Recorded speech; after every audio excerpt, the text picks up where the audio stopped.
Class 9। तो आज हम अपनी अगली कहानी की ओर रुख करते हैं, जिस कहानी का नाम है स्मृति। पहले पाठ परिचय मैं आपको दे दूं, उसके बाद आपको लेखक के बारे में बताऊंगी। इसमें लेखक ने बाल्य अवस्था की एक घटना का सजीव चित्रांकन किया है। बाल्य अवस्था में जो उनके साथ एक घटना घटी थी, उसका काफ़ी सुंदर चित्रांकन इसमें किया गया है। इस कहानी का घटनाक्रम इतनी रोमांचक शैली में लिखा गया है कि प्रत्येक क्षण परिस्थिति की गंभीरता और सामने आए खतरे का वर्णन पाठक के कौतूहल को आदि से अंत तक बनाए रखता है। तो काफ़ी सुंदर तरीके से यह कहानी लिखी गई है। इसमें परिस्थिति की गंभीरता को भी आप समझेंगे और काफ़ी कौतूहल भी बना रहेगा कि आखिर कहानी में आगे क्या होगा। बच्चों की सहज जिज्ञासा एवं कीड़ा जैसे कभी कभी उन्हें कठिन एवं जोखिमपूर्ण निर्णायक मोड़ पर लाकर खड़ा कर देती। तो बच्चे खेल खेल में नहीं समझ पाते हैं, कभी कभी वो खतरे में भी पड़ जाते हैं, और ये खेल कूद में खतरे में पड़ना उनको कैसी स्थिति में खड़ा कर देती है, आप इस कहानी में देखेंगे। इसका बहुत ही सजीव वर्णन प्रस्तुत किया गया है इस कहानी में। अब आगे आ जाते हैं हम कहानी के जो लेखक है उसके बारे में थोड़ी सी जानकारी ले लेते हैं।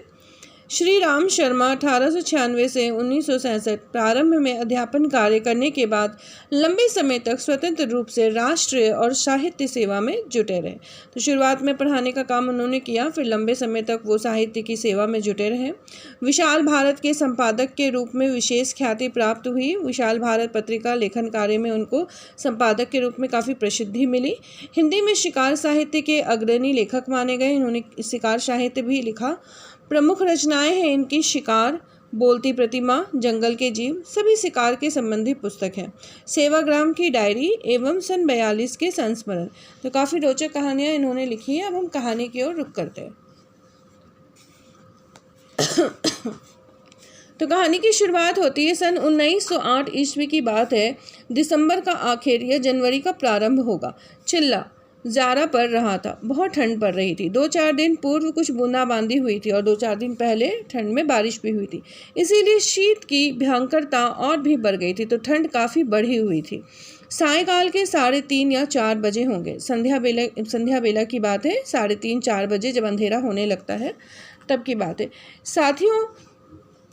कई साथियों के साथ मैं झरबेरी के बेर तोड़ कर खा रहा था कि गांव के पास से एक आदमी ने ज़ोर से पुकारा कि तुम्हारे भाई बुला रहे हैं। तो बच्चे दूसरों के पेड़ से बेर और आम वगैरह तोड़ कर खा रहे होते हैं, खेल रहे होते हैं। तो इसी तरह से लेखक भी बेर तोड़ कर खा रहे थे अपने साथियों के साथ। इतने में किसी आदमी ने उसे ज़ोर से बुलाया और कहा कि तुम्हारा भाई तुम्हें बुला रहा है, शीघ्र ही घर लौट जाओ। मैं घर को चलने लगा।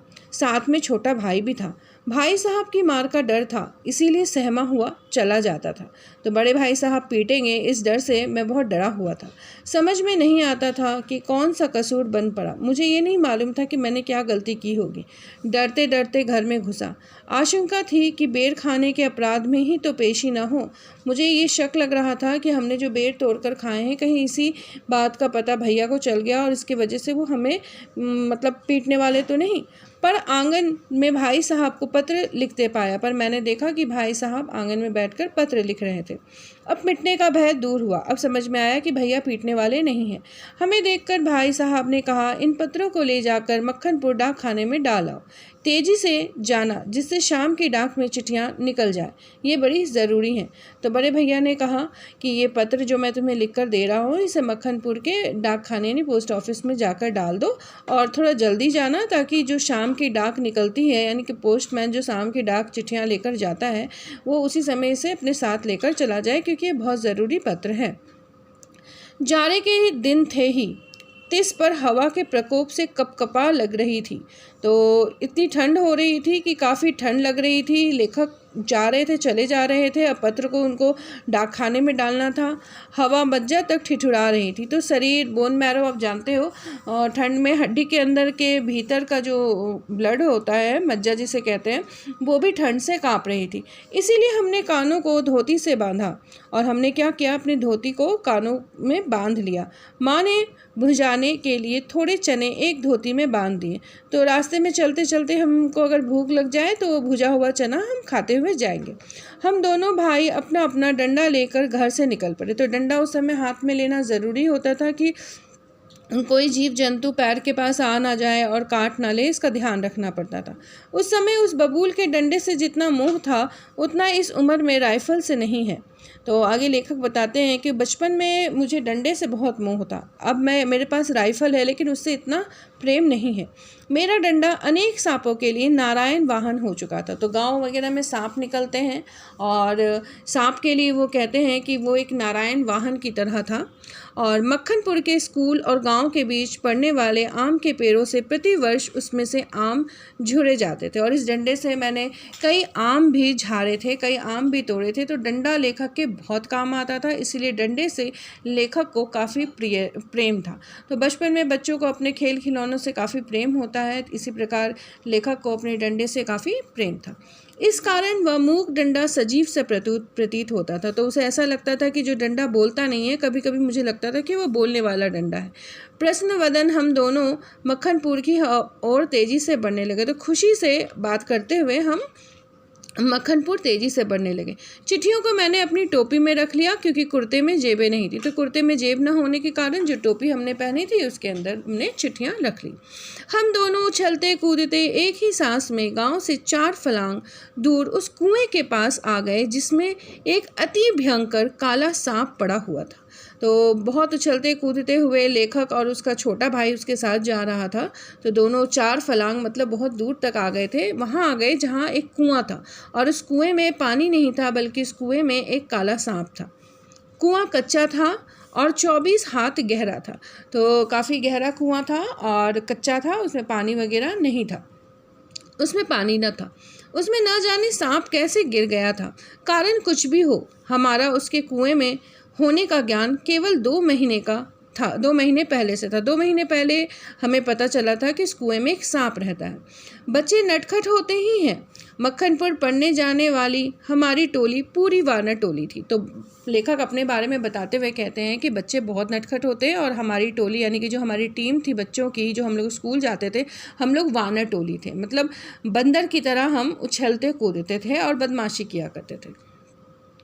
एक दिन हम लोग स्कूल से लौट रहे थे कि हमको कुएं में उझकने की सूझी। तो एक दिन जब वो स्कूल से लौट रहे थे तो कुएं में उन्होंने झांका। सबसे पहले उझकने वाला मैं ही था। सबसे पहले लेखक ने ही उस कुएं में झांका था। कुएं में झांककर एक ढेला फेंका कि उसकी आवाज़ कैसी होती है। उसके सुनने के बाद अपनी बोली की प्रतिध्वनि सुनने की इच्छा थी, पर कुएं में ज्यों ही ढेला गिरा त्यों ही एक फुसकार सुनाई पड़ी। तो बच्चों ने ये कुएं में एक ढेला फेंका और सोचा कि देखते हैं ढेला फेंकने से कैसी आवाज़ आती है। और उसके बाद अपनी बोली यानी कि कुछ बोल कर देखा कि प्रतिध्वनि सुनने की इच्छा थी वो कैसी होती है। पर कुएं में जैसे ही उन्होंने ढेला फेंका, एक फुसकार की, जो सांप फुसकारने की आवाज़ आती है ना, श करके, इस तरह से सांप के फुसकारने की आवाज़ उन्हें सुनाई पड़ी।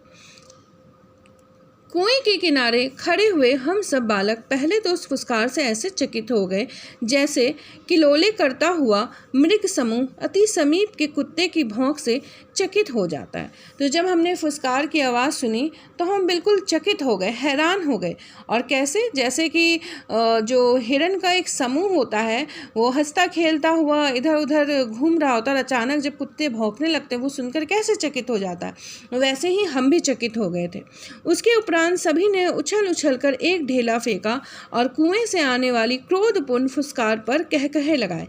तो अब एक बच्चे ने पहले ढेला फेंका, फुसकार की आवाज़ सुनी, उसके बाद फिर एक एक करके सभी बच्चे ने ढेला फेंका और बार बार उस सांप के फुसकारने की आवाज़ सुनी और हम सब उसमें कहकहे लगाने लगे, मतलब हंसने लगे। गांव से मक्खनपुर जाते और मक्खनपुर से लौटते समय प्राय प्रतिदिन ही कुएं में ढेले डाले जाते। तो अब बच्चों का ये शौक़ बन गया था कि जब भी वो मक्खनपुर जाते या मक्खनपुर से लौटते यानी स्कूल जाने या आने के समय वे कुएं के पास जाते और कुएं में ढेला फेंकते और सांप की फुसकार को सुनते। तो यह रोजाना की आदत नहीं, मैं तो आगे भागकर आ जाता था और टोपी को एक हाथ से पकड़कर दूसरे हाथ से ढेला फेंकता था। तो लेखक अपने बारे में बताते हैं कि उस वानर टोली में सबसे पहले मैं ही आता था भाग करके, और टोपी को एक हाथ से पकड़ लेता था और दूसरे हाथ से ढेला फेंकता था। यह रोजाना की आदत सी हो गई थी। सांप से फुसकार करवा लेना मैं उस समय बड़ा काम समझता था, तो ये मुझे बड़ी खुशी देती थी। मैं सांप को ढेला मारता और ढेला मारने से सांप जो आवाज़ करता, वो आवाज़ सुनकर मुझे बड़ी खुशी होती थी। इसलिए जैसे ही हम दोनों उस कुएं की ओर से निकले, कुएं में ढेला फेंक कर फुसकार सुनने की प्रवृत्ति जागृत हुई। तो अब जो है लेखक चिट्ठियाँ डाक खाने में डालने जा रहे हैं, और इतने में उन्हें कुआं दिखाई दिया तो उन्होंने सोचा, लेखक ने और उनके भाई ने, कि चलो इस कुएं में एक बार ढेला फेंकते हैं, सांप की फुसकार सुनते हैं, उसके बाद हम चिट्ठियाँ लेकर डाक खाने में डालने जाएंगे। तो आज की कहानी हम लोग अब यहीं तक पढ़ते हैं। तो अभी तक हमने क्या जाना, दो भाइयों की कहानी। लेखक और उसका छोटा भाई मक्खनपुर जा रहे हैं चिट्ठियाँ डालने के लिए। रास्ते में एक कुआं है, अब उस कुएं में वो ढेला फेंकने वाले हैं। बाकी की कहानी अब हम कल पढ़ेंगे। आप लोग भी एक बार रिवाइज कर लीजिएगा। ओके क्लास 9, धन्यवाद।